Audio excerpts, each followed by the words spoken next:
In this video, we concentrate on the machine itself, how to set up, adjust, and calibrate the machine for use. Let's look at the 5 main things we can set when using the analyzer.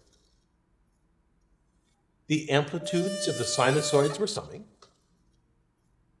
the horizontal scaling, the vertical scaling, choosing sines or cosines, and lastly, adjusting the pin so it writes correctly. Let's start with setting the 20 amplitude bars. As we saw in earlier videos, this lever's position on the rocker arms determines the value of the coefficient. We set that position precisely using this tool. It's a small brass bar with an adjustable stop. The brass bar has markings that go from 0 to 10 in increments of 1/10. The stop slides along the bar and can be fixed at precise points. Here we slide the stop up to 5, place the tool on the rocker arms, and push the amplitude bar into place. When I slide the stop all the way up to a large number, like 10, I slide the amplitude bar out to reach the end of the tool. Recall this measuring stick goes from 0 to 10. So how do we set negative amplitudes? We set the measuring stick to the magnitude we want and use it on the opposite end of the rocker arms. On the left are the positive coefficients, and on the right side are negative coefficients.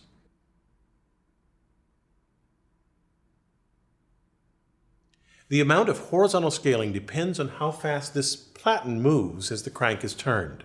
The platen can move slowly, at a medium pace, or very fast. This gear train that moves the platen consists of these 6 gears. The first gear is on the shaft of the crank.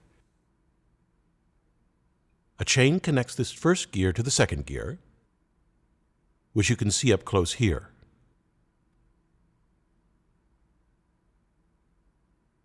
On the same shaft is the second gear, and sitting just behind it is a third gear. It has 12 teeth and engages the fourth gear. This fourth gear has 120 teeth. Behind and attached to the fourth gear is the fifth gear. This gear has 12 teeth and engages the rack, which is the sixth gear.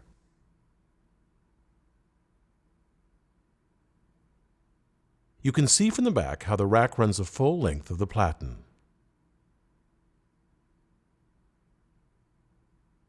I can adjust the horizontal scaling by changing the first and second gears.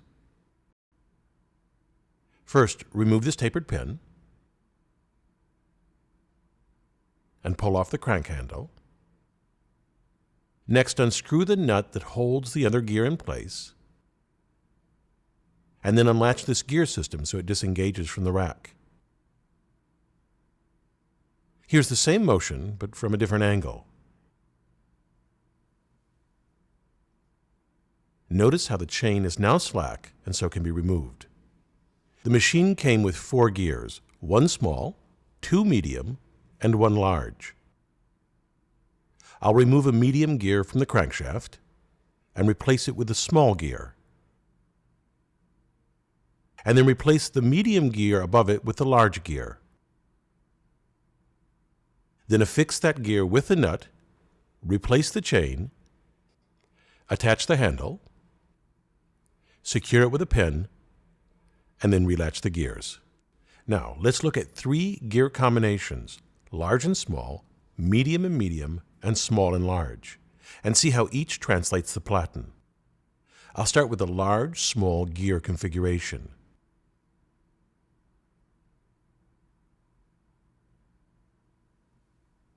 When it reaches halfway, I'll start the medium gear set.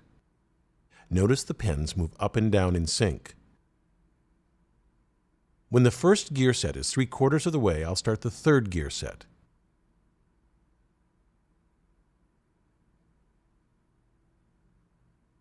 They finish all at the same time. This large-small gear set yields twice as many periods as the medium gear set, and the small-large yields half as many.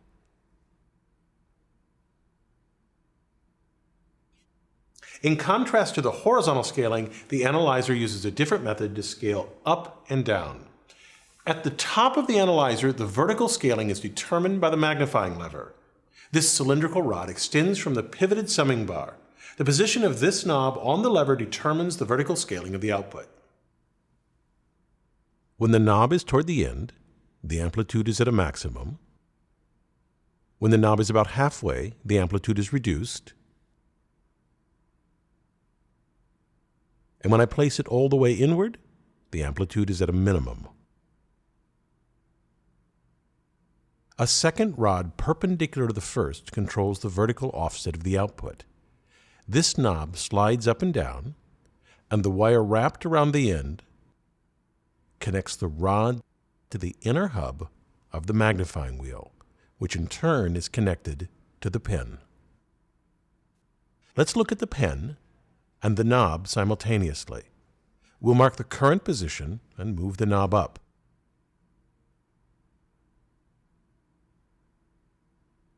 Notice a small movement of the knob yields a large movement of the pen because a set of concentric wheels connect the wire attached to the knob and the wire attached to the pen. The diameter of the outer wheel is 5 times that of the inner wheel, and so the pen moves vertically with 5 times the magnitude of the knob's motion. We can set the analyzer to use either sines or cosines. We do that by configuring these gears: the cone gear set, the cylinder gear set, and the pinion gear. Recall that when we use the machine, the gears on the cone set engage the gears on the cylinder. To change between sines and cosines, we need to disengage the 2 sets of gears. Unscrewing this knob allows the cone gear set to swing away from the cylinder. You can see it more easily from the top. This action completely disengages the cone and cylinder gears. Notice that each gear has a notch and can be rotated independently. The goal is to put the sinusoids associated with each gear in phase. You can see that sinusoid's motion from the side. As I rotate the gear, the rocker arm above moves in sync. Internal cams drive the connecting rods up and down. When the notches are aligned, the cams and the connecting rod are also aligned. Aligning the notches is a bit tedious, but it only takes a few minutes. Once they're aligned, I can position the gears for sines or cosines by engaging the cylinder gear with this pinion. This lever pushes the pinion into contact with the cylinder gear set. Notice the notch. When all the notches are in this position, the machine is set for sines. If I rotate the gears 90 degrees, this sets the gears for cosines. Again, if the notches are on the side, the machine calculates sines, and if they're on top, the machine calculates cosines. Why is this? When the notches are at the top, the rocker arms are at their maximum travel. That's like a sinusoid starting at its peak, which is equivalent to a cosine. When at the bottom, the rocker arms are at their lowest point of travel, which is like a sinusoid starting at its trough. This is like a negative cosine. And when the notches are on the side, this is a middle position, which is equivalent to a sine. If we set the amplitude bars for a square wave and set the machine for cosines, we get this even function. It's even because it is mirrored around the y-axis. And then keeping the amplitude bars the same, but setting the gears for sines, we get this odd function. It's odd because it's rotated 180 degrees about the origin. The output of the machine is recorded by a pen mechanism. This brass pen holder, which looks authentic, was made in our shop because the original is long lost. A long square brass rod rests gently in an open bracket, its top attached by a wire to the outer rim of the magnifying wheel. I attach the pen to this brass block. A square rod with a cylindrical end fits into the block and a set screw secures it. A removable rectangular frame secures the pen to the brass block. Here I attach the frame, insert the mini Sharpie pen, and secure it. I orient the pen about 45 degrees against the direction of travel of the platen, and then press it up lightly against the paper. As I turn the crank, the pen smoothly writes the function.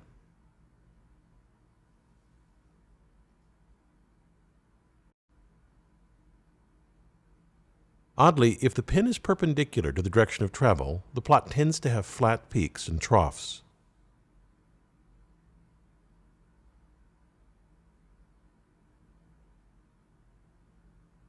And if the pen is oriented with the direction of travel, it's even worse.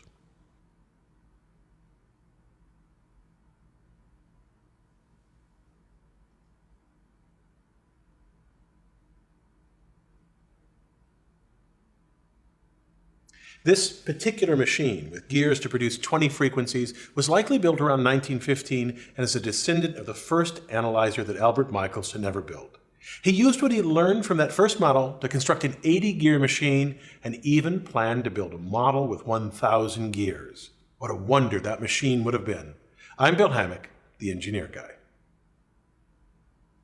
That's the last in this series on Albert Michelson's Harmonic Analyzer.